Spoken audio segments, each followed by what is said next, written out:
we go again with the Risk and Flow, and welcome to the new episode. And I'm sure you don't want to miss this episode because we are, again, exciting story ahead on entrepreneurship, risk, and their rewards. Today, I have, as my guest, I have an entrepreneur, CEO, and founder of Solu, Sam Sihvonen. Welcome to the studio, Sam. Thanks a lot, Jay-Marie. Super good to be here. I'm sure everyone is excited to hear your story and path towards entrepreneurship. So let's jump straight on that. Lighten us up, Sam. Who are you and where do you come from? Yeah, so I'm from Finland originally. I'm actually right now in Finland, spending a lot of time in the US right now. Originally from Lahti, so from a medium-sized city in Finland. In the world, that would be a small city, I would say. Yeah, so only child actually. I guess a pretty regular family, I would say, in Finland. Working class parents, parents divorced. Moved to Helsinki in 2015 to start my university studies. And I have been very groomed into moving to Helsinki from like a very early age. So I remember me and my mom and my grandfather being having like shopping weekends in Helsinki. And when we were driving home past the university, my grandfather would say, because he was driving the car, he would say that, "Hey, Sam, so when you are studying here in Helsinki, you'll know this and this building as such and such." So I've been very much like planned to move to Helsinki all along, which I'm very, very grateful for. That sounds nice because, as I've heard story also from my friend, I'm originally from Helsinki myself, but those who come outside, they always say, I'm always dreamed to move to Helsinki. And I think that's like a trend on many years that the young people, of course, they want to come to the capital area of Finland to pursue their studies, to get their lives sort of going over with that side. But you said you're from Lahti, so tell us a little bit about your childhood. You were the only child. How was it to grow in Lahti? I mean, I guess Lahti was actually a really great town to grow up in. So naturally, it's very close to Salpausselkä, which is this, I guess, remains of the Ice Age. So like a lot of hills, a lot of beautiful forests, old forests as well. So learned to appreciate nature very, very young. Of course, the kind of cross-country skiing capital of Finland. I could argue that, and just a overall great place to grow up in, as well. I think close enough to Helsinki, so knowing that the world is out there, even though Lahti is naturally maybe a smaller place in Finland, but still Helsinki being very close. So if you wanted to experience kind of the big world, you could do that in an hour. Yeah, that's nice that you mentioned the nature. Has that been an important part of your childhood to live near nature, maybe go skiing or playing around there? How do you see that do you see it sort of privilege to be able to experience that sort of childhood also? Well, actually, the fun fact is, I think I had kind of a gap in my time that I really wanted to play around in nature. So now I'm like a big time hiker and so forth. And I really enjoyed nature when I was maybe kindergarten or elementary school. But then in that gap from maybe middle school to, I would say, around COVID times, I didn't have this nature willingness to be in nature, I would say. So much more, I was actually a city boy. So me and my mother lived in the city center of Lahti. And definitely I was much more of the computer geek in middle school and maybe not high school that much anymore. Then I started getting maybe more socially active as well. But I was definitely like just the guy who just played World of Warcraft and StarCraft and those kinds of games when I was a kid. And my mom was of course afraid that her kid would become maybe a professional gamer or something. But I didn't. But yeah. So I think there's kind of two polar sides. So naturally having the nature side of things, but also having this kind of a geek background growing up. Yeah, I can relate. My brother was stuck in his room and playing those, I don't know, PlayStation 1, 2, and 3 eventually when they got out. And yeah, I can definitely feel that sort of weird. Also myself fearing that what comes out of that room. But it seems your family anyway were so close to you. You talk about your grandparents and mom. How was your relation with them? Did they encourage you to maybe try new things? And how was their approach on you as a only child? Well, I wouldn't say necessarily there was a big push to try new things. I think I was just more very, very curious. And that curiosity wasn't limited as a kid. So that was naturally very important looking back. So I always wanted to try new things and learn about new things. So usually how I was kind of maybe a lazy student in school, to be honest. I only started getting more better grades maybe in the last 2 years of high school when I actually started studying very well and doing very well in school.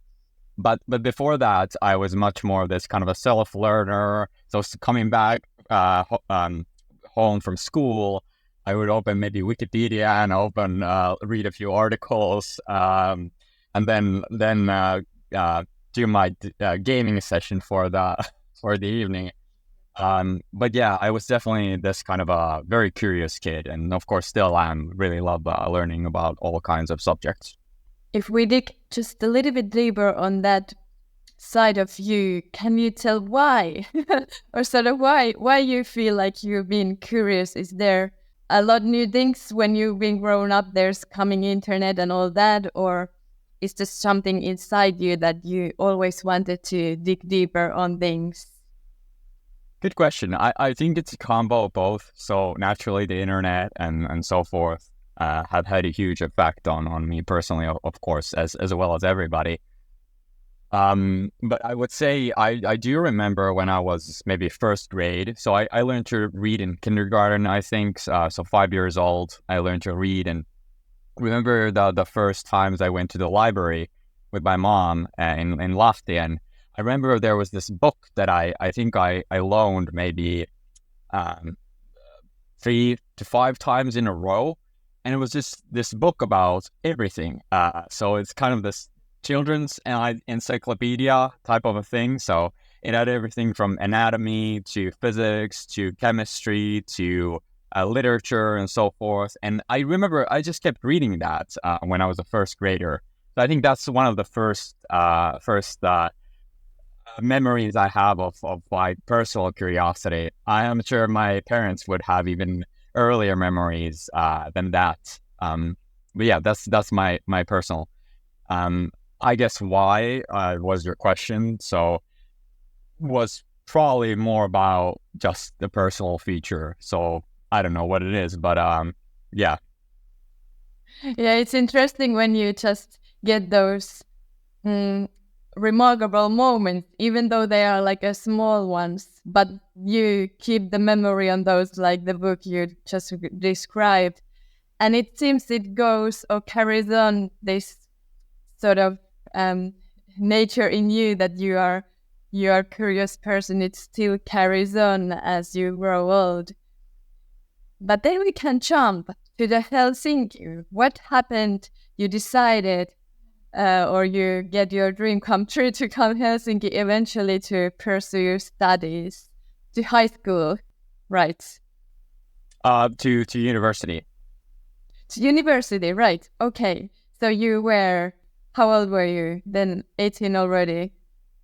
I was, I think, 19 or 20 even. So I was a little bit older because I had an exchange year in Minnesota, which was also a very transformational year for me. So I had that when I was, I think, 16. So I left to Minnesota for a year during my high school and did high school basically in 4 years because that year didn't count. But kind of a risk factor, I think that was one of the earliest risks I've ever taken. But yeah, coming back to the question about Helsinki. So I moved to Helsinki in 2015 to pursue studies in economics. And well, I had big plans. So I wanted to become an academic, so becoming a researcher or maybe a professor in economics. And I think why I chose economics was it combined this kind of a societal aspect of explaining the world, but as well as this very quantitative area or focus. So having a lot of math, um, and I started in the School of Business of Aalto University, and I think in the first few months of the university, I realized that maybe this is not really it. So I think business is very, very interesting. I'm an entrepreneur right now, so I guess I find business very interesting. But I think the way that the business school was formed was maybe very, I would say rigid, or maybe not as open to the idea that the world could be shaped. So it was very much focused on the way that the world is and will be formed in some way. And I think that was not something I was looking for. So also having this very curious side to myself, and I started asking myself questions: what would be an interesting field to go into? And I guess trying to find something very difficult was something that I craved for. And then this really crazy and even stupid idea comes to my mind that I want to study physics at Aalto University, physics and mathematics. So the problem was I hadn't studied any physics or advanced mathematics or calculus in high school, not a single course, or actually one physics course, but I'd done terribly. But somehow that field was very inspiring, and that felt, as I kept reading about the program and what it could lead to, that was a very, very big finding for me. So being able to shape the world and understand it on a very elementary level was inspiring. And then using that knowledge to actually build something in the future, that was something just absolutely, my mind was blown, and I had to apply at least.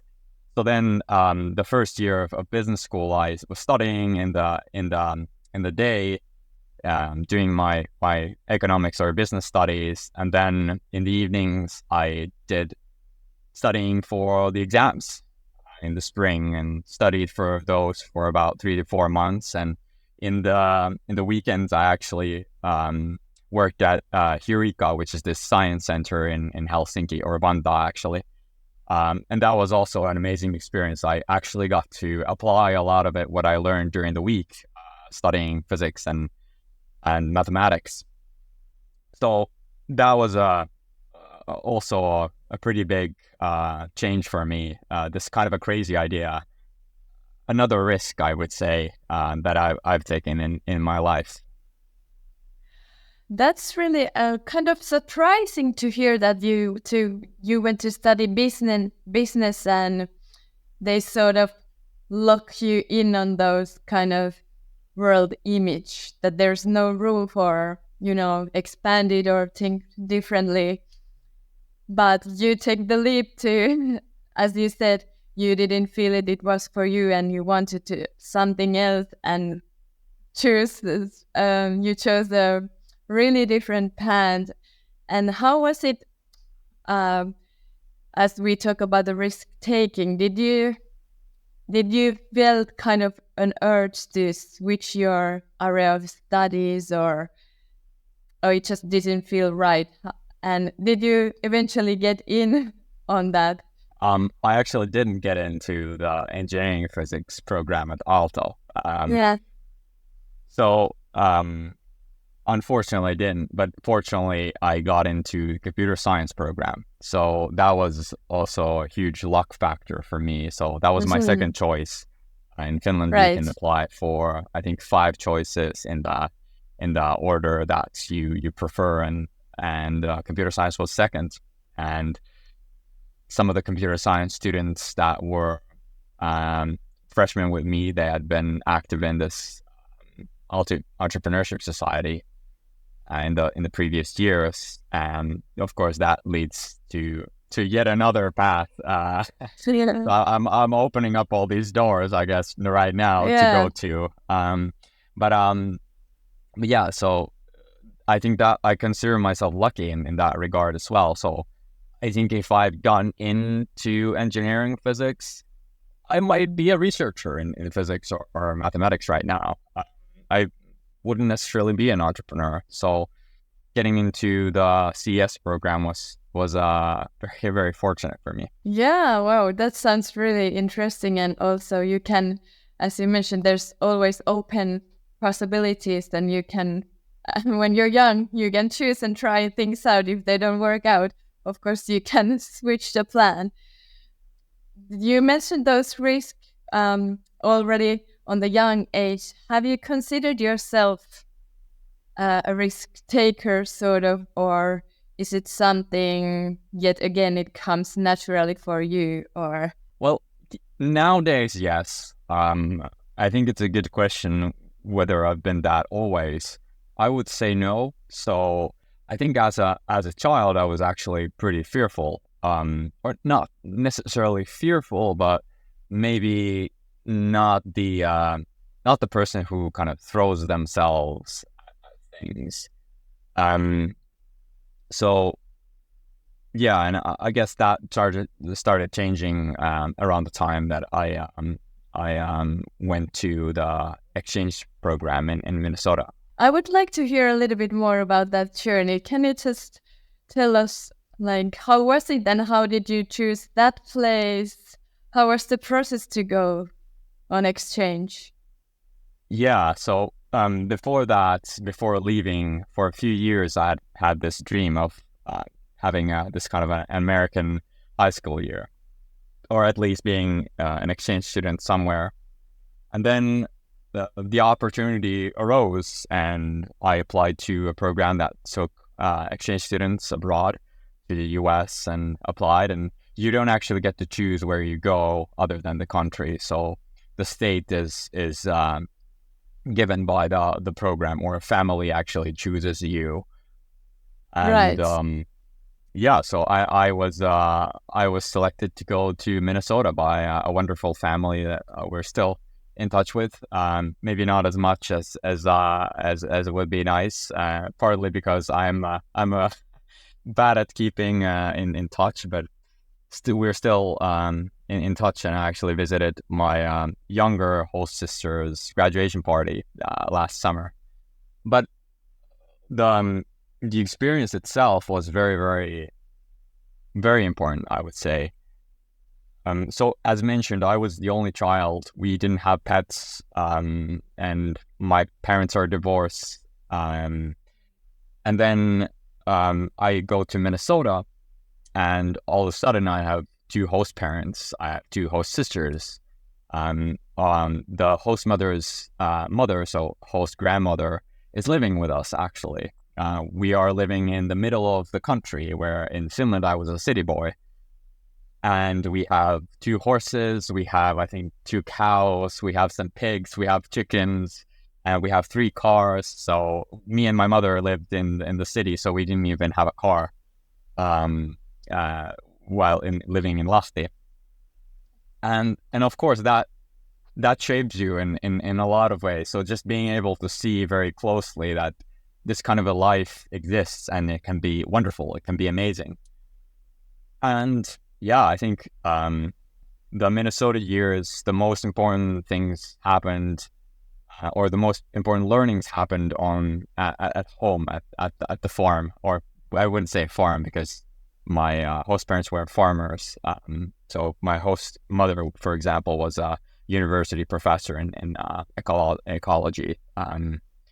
But yeah, super important year. Wow, so you really jumped like a totally different atmosphere from the city boy to the countryside. What about did I understood right? You are bilingual. You speak Finnish and English, or did I understood right? Well, yeah, I think during that year you became pretty fluent, or I became pretty fluent in English.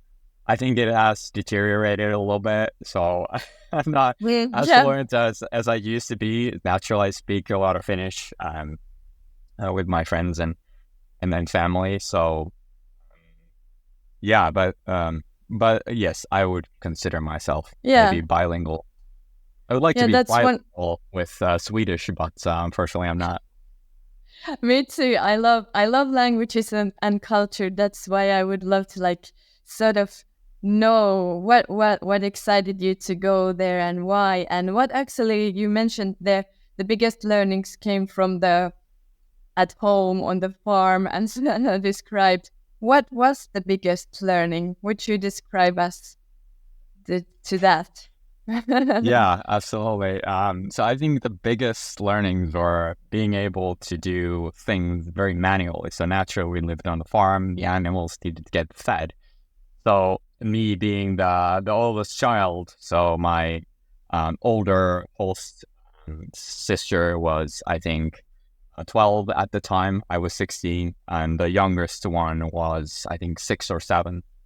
So being the kind of oldest child in the family, it was my responsibility to feed the animals after school, for example, doing a lot of that kind of chores, and just I think that builds a lot of character, I would say.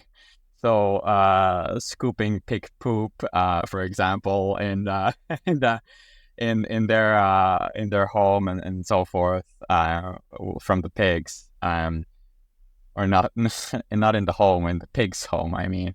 Um, so that of course teaches you and really gives this another perspective that, hey, I think before that I had lived in the world of computers, which was very, very interesting. I learned a lot during those kind of gaming days as well. So I learned a lot of teamwork, some early leadership lessons. But at the same time, I think this kind of that, hey, I can do things with my own hands. I can actually create things. So building things, for example, for the animals at the farm or home was this kind of a transformational experience, and I think it does reflect a little bit into why I think entrepreneurship is something I chose at the end. So being able to shape things on your own was something I felt important for me. And that's really interesting that you can find those really thoughtful and learning experience something also from something that is your real life, that there's you don't need necessarily nothing more than your own hands, and maybe there are some animals that you need to take care of, and that really, as you mentioned, that can change your thinking, your manners to be, that something changes sort of inside of you. That's really nice to hear and inspiring. But now, if we jump back to the Finland and your studies, how did your studies continue after changing the area of studies, and how did you ended up then towards entrepreneurship? Yeah, so I started my computer science studies with a lot of enthusiasm, and overall, I think the STEM fields are still what I consider myself to identify as. So some kind of a combination of a scientist and engineer. I think of myself as a very little as a business person, for example. Um, yeah, so I really liked my studies in the beginning. I really liked the basic physics courses, the basic mathematics courses. That was exactly what I was looking for at the time. However, I mentioned I ran into a few people that became my good friends, Dan and Ari-Pekka, who were very excited about Aalto Entrepreneurship Society. And Dan had been an active member in the previous years, and I also got very excited by it. So Aalto Entrepreneurship Society is a student-run organization in Aalto University, and the point was originally, it was formed in 2009, I think, and the point was originally to help Finland become a hub for entrepreneurship. So at the time in 2009, entrepreneurship was definitely not a thing in Finland. And there was no Bolt, there was Nokia at the time, there was no Smartly, there was no Swappie, so forth. There was no all these great companies that are formed. And that was kind of the origins. And I think the founders of Aalto, yes, were these kind of rebel-minded people. So they were like, we're just going to do this on our own. We don't care about what the university has to say and so forth. We're just going to find our own space and our own money and so forth. And I think that kind of a culture was still very, very present in Aalto, yes, at the time when I joined in 2016. And I just fell in love with that. It was a place of very, very curious people, very smart people, but also you meet a lot of curious and smart people almost in all university settings. But what differentiated that group of people was they really wanted to build things. And that was amazing for me. So, and everything that was built was usually world class. So these people had started, or they hadn't actually started, they had scaled Slush, which is Europe's arguably the largest startup conference, and I would say the best startup conference in the world. So they had scaled that from, I think, like 200 attendees to 14,000 or so forth. And Junction also, which is Europe's largest hackathon at the moment. And it became Europe's largest hackathon in the second year. So it's this kind of huge, crazy ambition, but also it's not just ambition, it's also the quality of execution that was done at that place, which really, really drew me in. And what happened was, so I volunteered at a few events in their 2016, the first year in computer science. And at Slush that year, I was a volunteer and I was walking around the venue with a friend. And he was like, hey, you should think about applying for the Aalto Entrepreneurship Board of next year, because the board was chosen for a calendar year and the election was soon to come. I was like, no, there's no way I'm going to get in. Like, no way. I've been at maybe 2 events, helping, carrying some chairs, delivering pizza, something like that.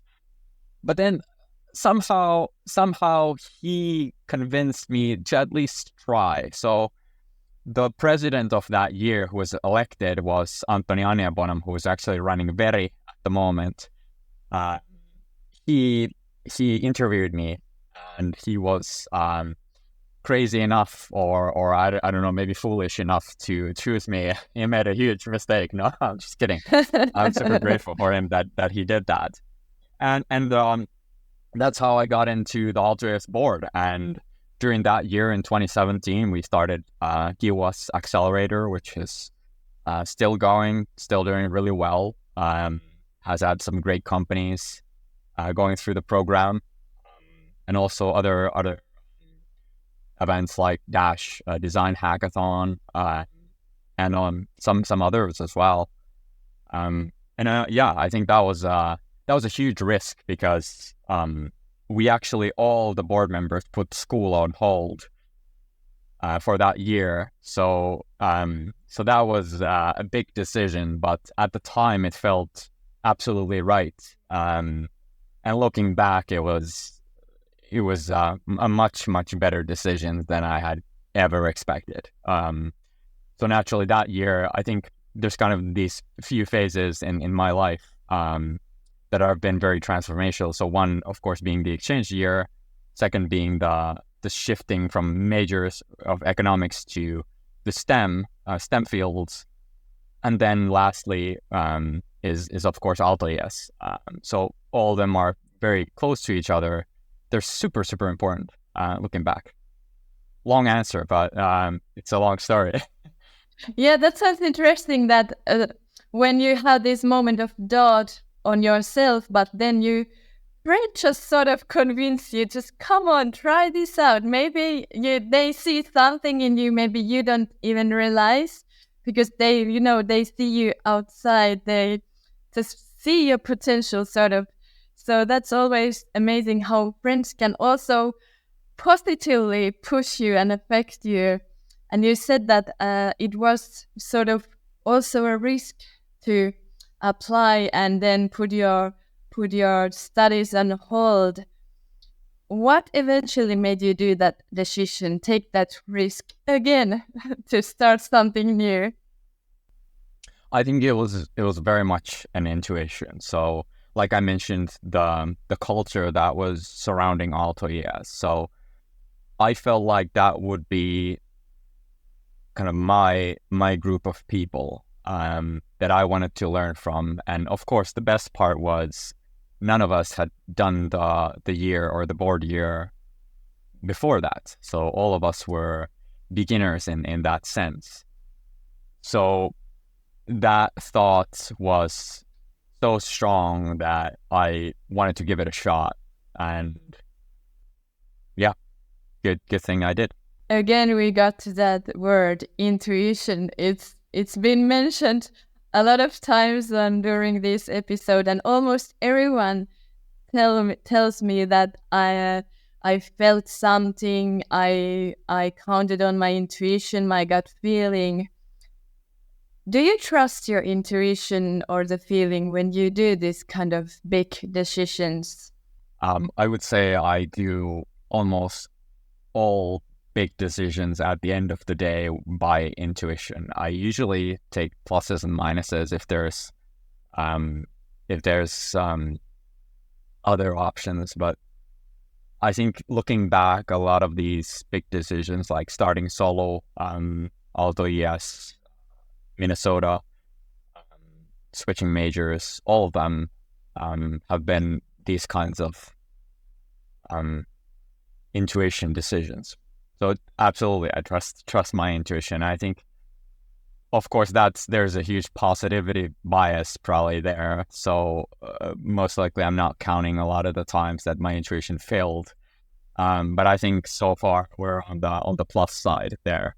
That really, yeah, that's what the most of them said, that you feel the sort of the positive feeling towards something, and then of course for you it appears to be a positive decision, but most of the times it actually really turns out to be a good risk. Turns out it was good to trust that whatever feeling it was eventually.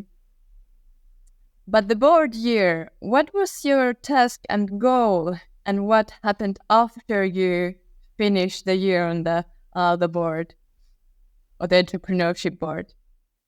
Yeah. So there were 6 of us in the board, and all of us had our own kind of job to do. So I was in charge of tech side, so naturally being a computer science student in the group, so having that kind of responsibility.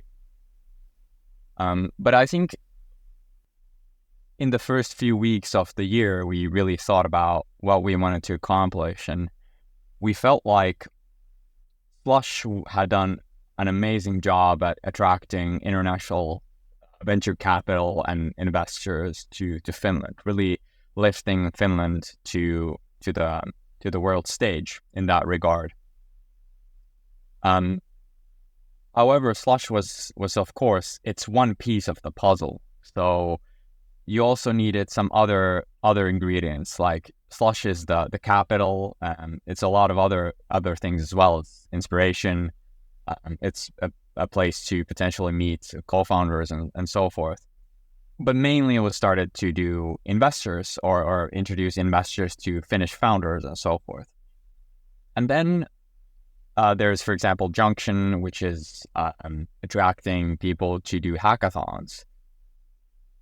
And then we felt like GUS, or kind of a program that would help people to really actually start the companies, was needed. So of course, a few of them existed already, but we felt like we had some kind of an idea on how to do it on an even better scale. And that's why we started GUS. And of course, that year the board was very, very focused on GUS and on that.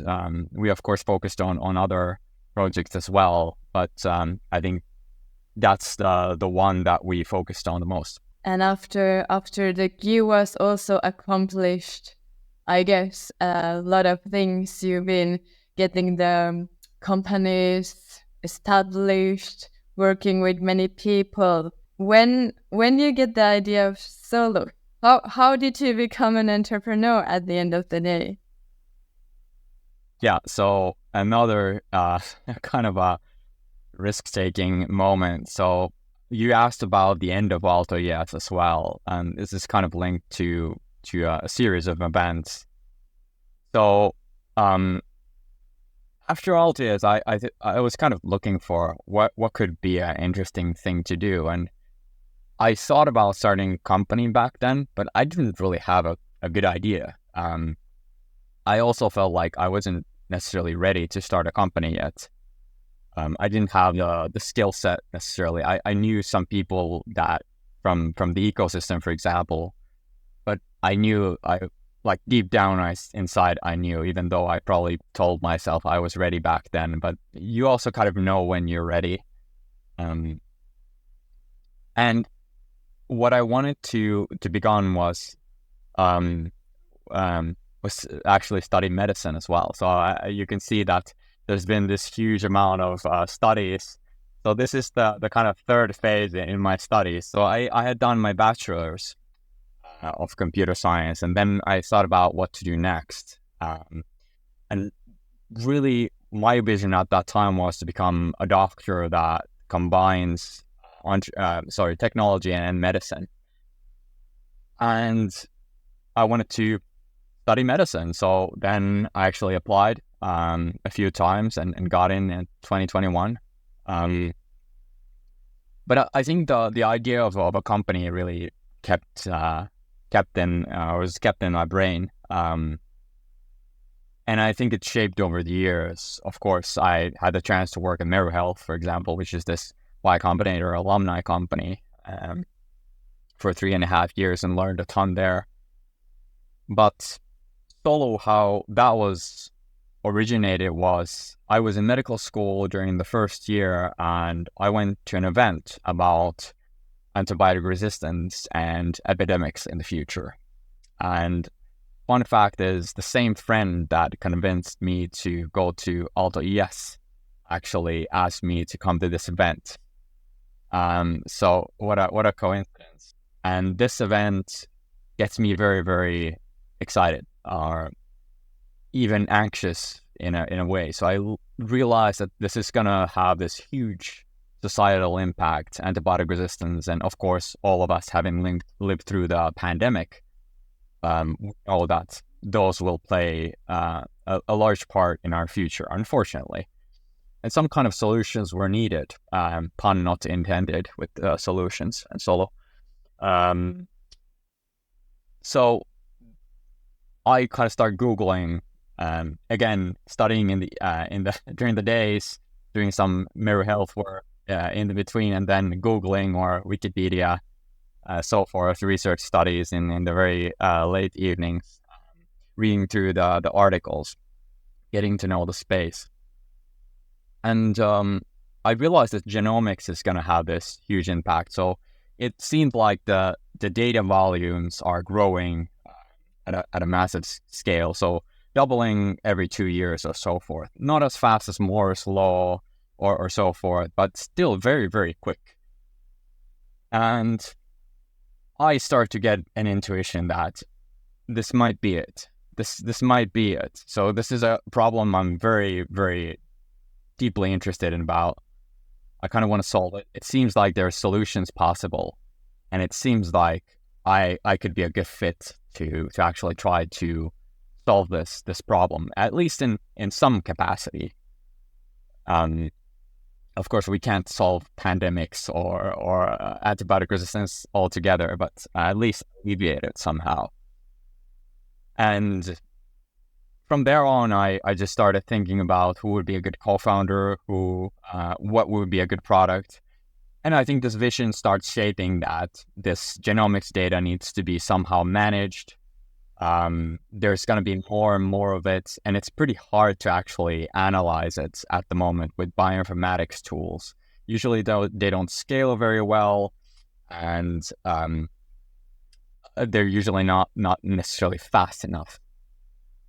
And then, I think the kind of last pieces of the puzzle for me to start Solu was, of course, meeting my co-founders, Timo and Kerkko. Timo I met in August of 2022. So actually, there's a lot of gap between end of Aalto.es and start of Solu. A lot of events fit into that gap, but and also Kerkko, who joined in October of 2022 or November. So of course that's one super important piece. Another one is my former boss, Christian Ranta, who is actually the CEO of Meru Health and also our investor at the moment.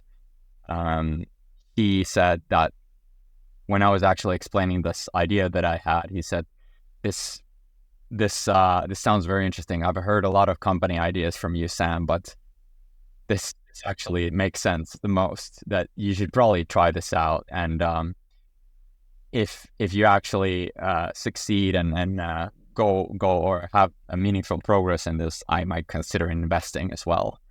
And then lastly, he said you should apply to this program, which is called the SILTA program, and that was a program that took early stage founders to Silicon Valley for 3 months, and that would be happening. So this was around June 2022 when I was talking with Christian, and the program took place in the fall of 2022 for 3 months. So September, October, November, and yeah, that's pretty much the origins of Solu. Wow, that's really, really interesting beginning of the journey of the Solu. And what I also found exciting, that this data of genomics becomes a bigger part of our lives, and maybe we can affect on our health, save lives, and whatever open possibilities there are for that. As you said, prevent pandemics, not maybe stop them, but maybe help with them also. But considering your journey from the childhood, you seem jumping on different scenarios from another. What would you describe your risk perception? Has it changed during these years, or do you see it has been staying the same kind of mentality if you think about risks? Good question. I would say, of course, now Solu is the thing I'm going to be focusing on for the next 10, 15 years even.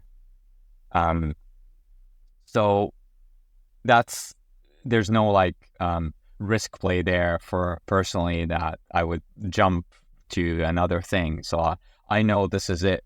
This is kind of my thing for the moment. At the same time, I think personally, yes, you can kind of see that kind of a risk-taking mentality. So having long solo hikes, which can be a little bit dangerous sometimes, going maybe a little bit too fast on the bike, so forth. But maybe those kinds of huge risk takings, these big shifts, definitely gearing away from those. And I think looking back, it makes sense that I did all those, and maybe that's a very human feature to just connect the dots after. But then at the same time, it makes this kind of a perfect setting to start Solu as one of the founders. So yeah, it has changed, but I think there's still this willingness to take risk, and of course, entrepreneurship is a risk-taking endeavor.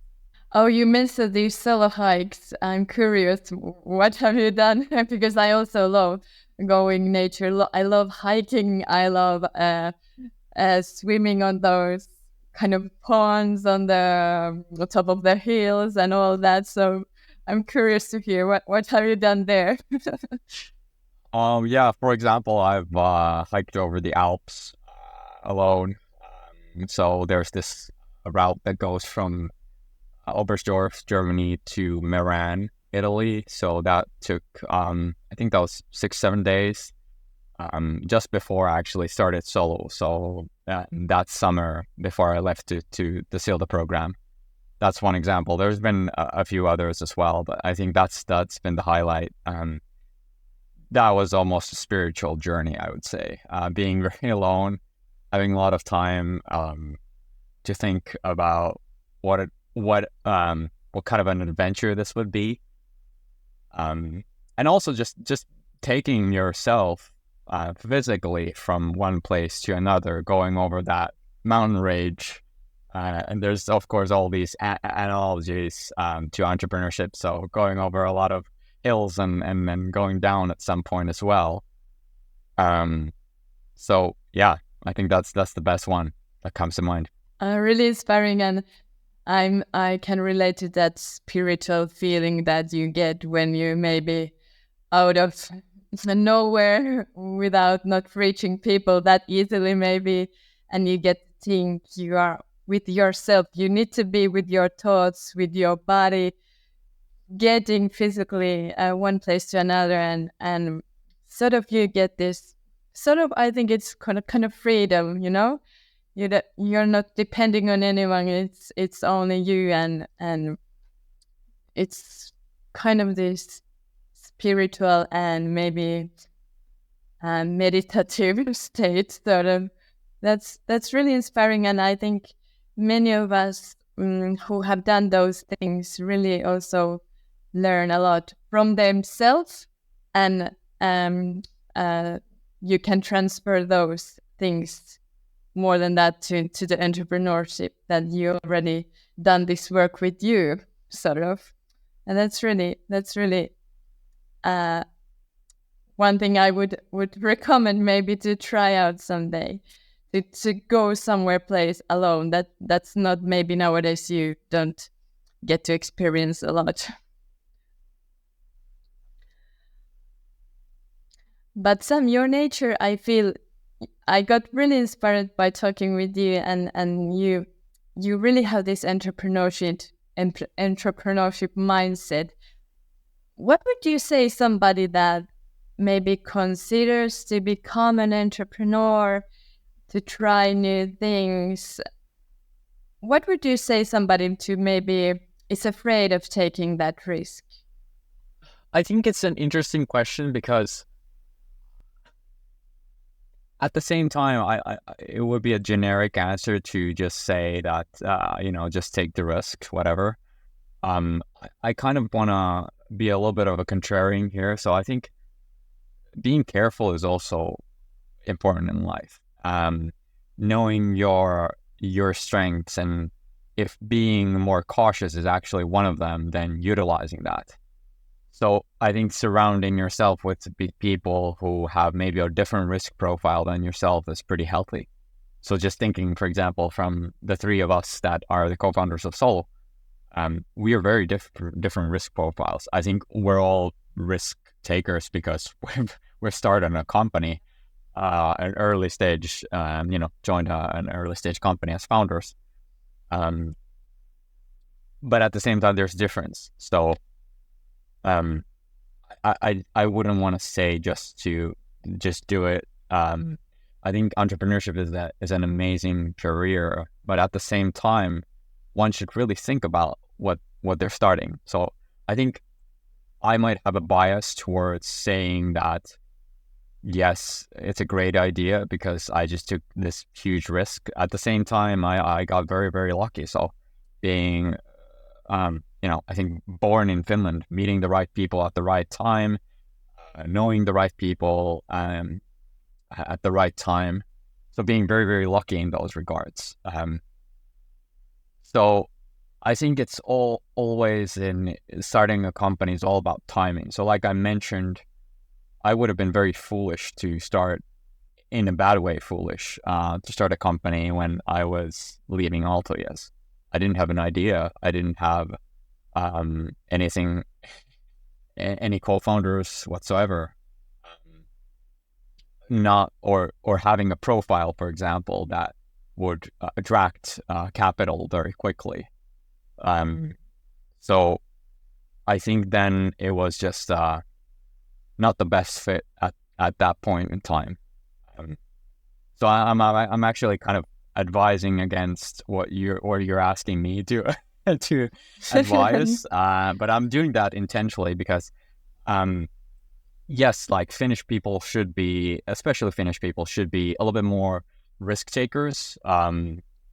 At the same time, it's healthy to be cautious at some points. I think the trick is to find the balance between the two. Of course, if you're a person who never takes risks, then that's probably a bad sign. But then also knowing your competency. So some areas of life require more cautiousness than others. I think you really nailed the answer, and I really appreciate that open opinion that you can tell that us out loud, and that's really what it is about. Maybe it's not only to say, oh, it's easy to take a risk, because definitely it's not only thing. It's not an easy leap to make those tough decisions also. I have two more questions for you because it seems Solu has exciting future ahead. Do you have any kind of dreams or doubts considering to Solo or maybe in your personal life? Dreams for Solo, of course, building Solo to become the leader in microbial DNA sequencing on a global scale. So what that means is being able to prevent or mitigate these epidemics or pandemics even from forming. I think that's a very, very aspiring mission. And I think everybody in the world knows the impact of that after this COVID thingy we had for a few years.